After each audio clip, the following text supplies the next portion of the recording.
Assalamualaikum warahmatullahi wabarakatuh. Selamat malam Ibu. Saya Ridho Faransa dari ruangan 445. Di sini saya akan menjawab beberapa pertanyaan yang ada di soal-soal UTS Ibu. Yang pertama itu ada pertanyaan tentang silakan berikan argumen terkait dampak pandemi COVID-19 terhadap perkembangan bisnis saat ini untuk skala usaha. Saya ambil yang ganjil karena NIM saya berakhiran ganjil. Jadi saya menjawab untuk skala usaha kecil dan menengah.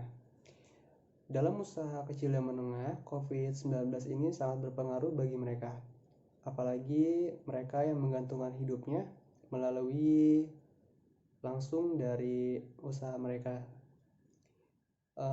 Contoh saja seperti usaha warung kecil, di mana tentu di saat COVID-19 ini pendapatan mereka menurun.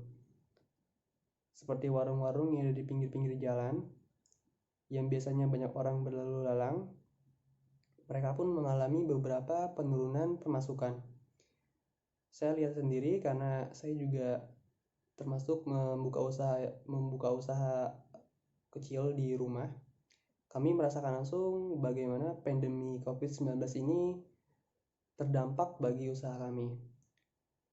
Contoh saja di saat siang hari yang biasanya hari Minggu maupun hari Senin kami menerima banyak pembeli, secara tidak langsung pembeli itu pun berkurang.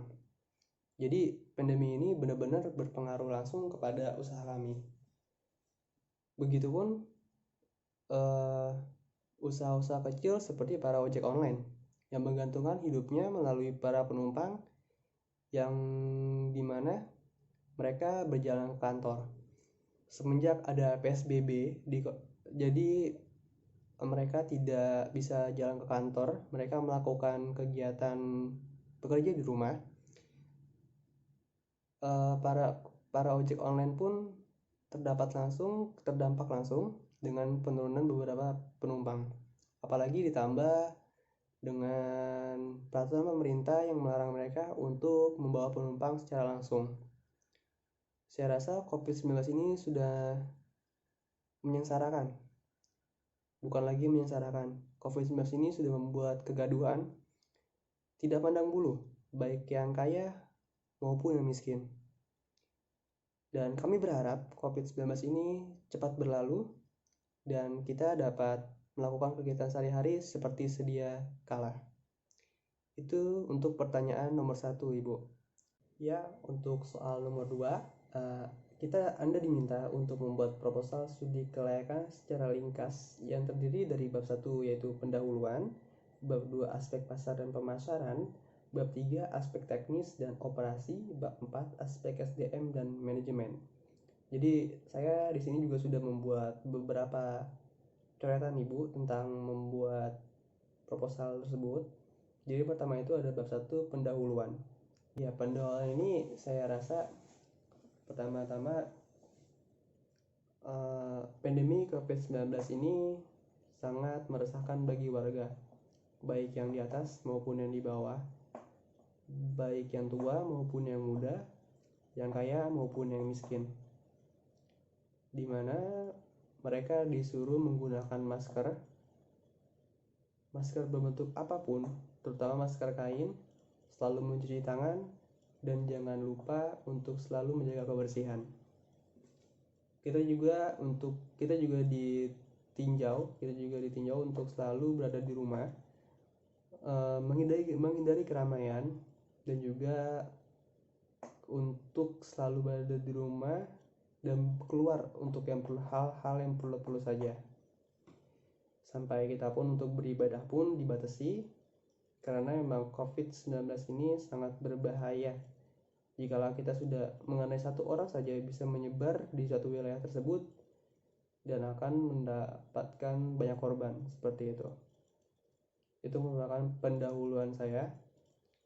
Maka dari itu saya berpikir saya akan membuat suatu usaha, yaitu usaha membuat masker kain. Seperti itu Ibu bab satunya.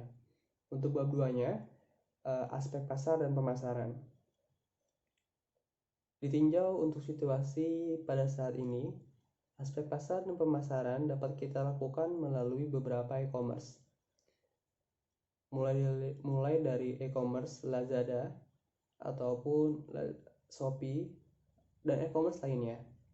Kita juga melakukan pemasaran melalui akun-akun jejaring sosial. Kita melakukan pemasaran melalui grup-grup WA. Kita melakukan pemasaran dari mulut ke mulut, dan kita melakukan pemasaran dari diri kita sendiri dengan melakukan beberapa instastory mungkin. Tentu untuk pemasarannya, aspek pasarnya kita menyasar langsung beberapa orang-orang yang membutuhkan masker kain pada saat ini. Karena kita lihat beberapa masker pun yang ada baik di Indomaret, di Alfamart, dari warung-warung maupun di apotek sudah habis. Maka dari itu aspek pasar kita adalah untuk menyasar mereka yang masih bekerja di luar rumah namun membutuhkan masker untuk cadangan mereka. Jadi mereka nggak butuh satu, mereka butuh banyak mungkin untuk keluarga mereka di rumah. Dan bab 3-nya itu adalah aspek teknis dan aspek operasi. Teknis dari kita sendiri adalah melakukan penjualan masker dengan baik dan benar. Dengan penjualan masker dengan baik dan benar itu kita melakukan penjualan dengan pelan-pelan. Kita melakukan penjualan dengan harga yang mungkin terlebih dahulu itu rendah dahulu, baru kita akan menjualkan dengan harga yang naik sedikit demi sedikit, tapi naiknya tidak terlalu naik yang fatal banget. Itu aspek teknisnya. Dan operasinya kita mulai pada saat pandemi ini, dan saat pandemi ini berakhir pun kita akan selalu menjual produk kita, karena tidak bisa dipungkiri setelah pandemi ini kelar pun saya rasa banyak masyarakat yang masih rada takut untuk keluar tidak pakai masker, apalagi mereka yang masih punya anak kecil. Mereka pasti ingin selalu menjauhkan penyakit dari orang-orang yang disayangi. Dan bab 4-nya itu ada aspek sumber daya manusia dan manajemen. Aspek sumber daya manusianya mungkin diperlukan sedikit saja. Kita hanya perlu kita sendiri untuk sebagai admin yang ngepost barang kita.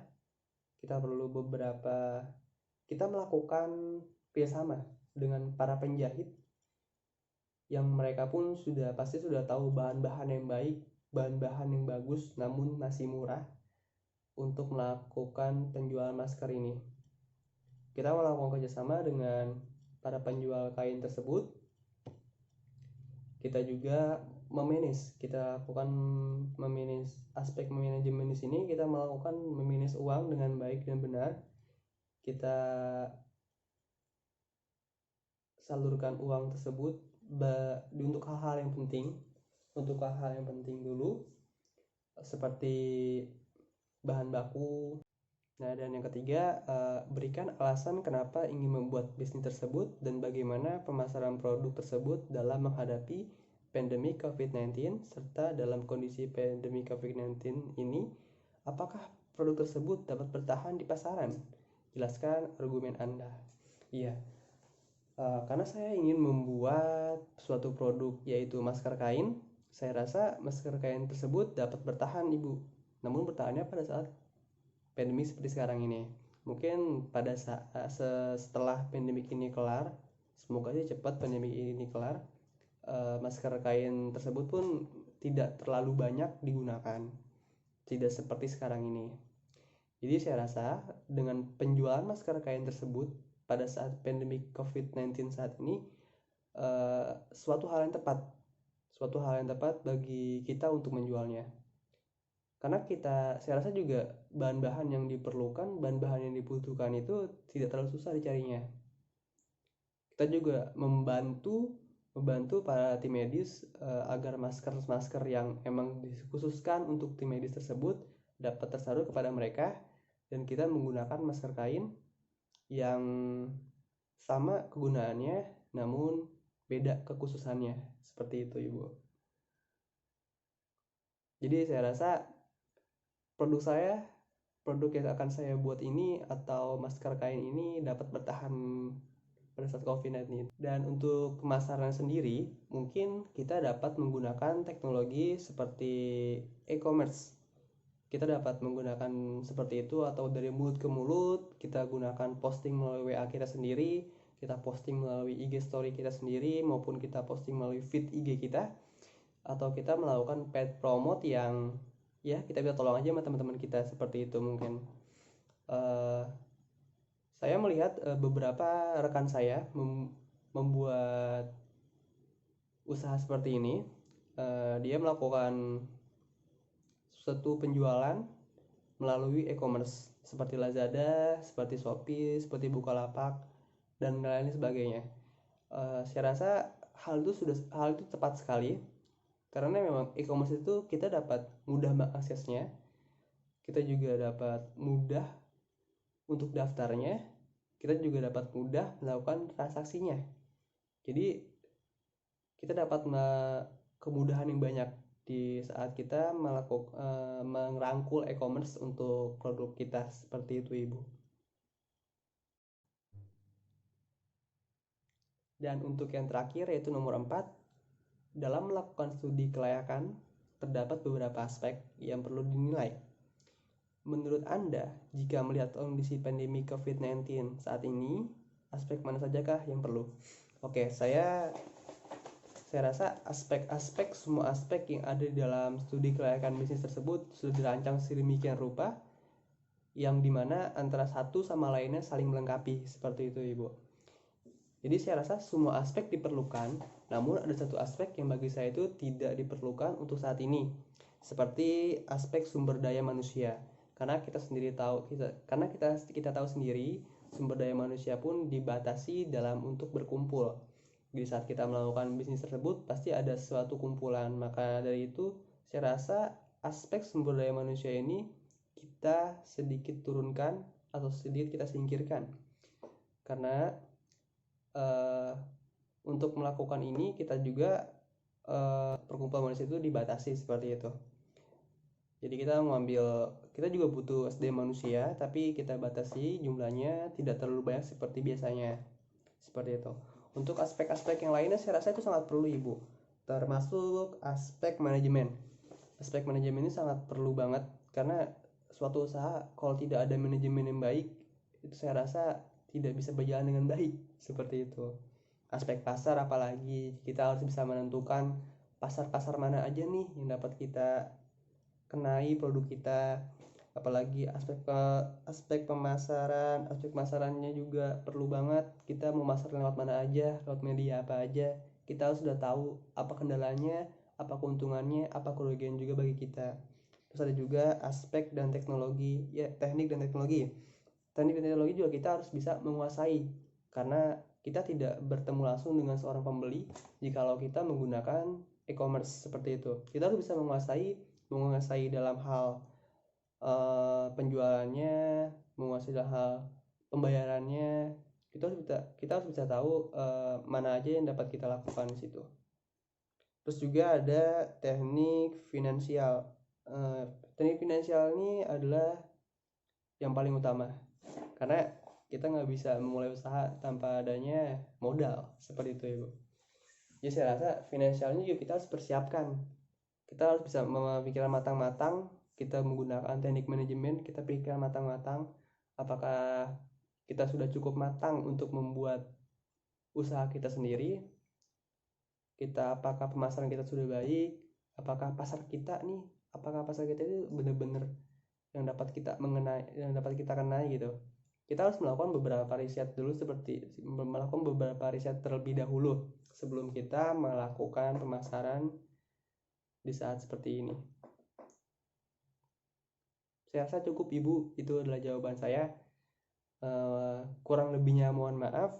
Wabillahi taufiq wal hidayah. Wassalamualaikum warahmatullahi wabarakatuh.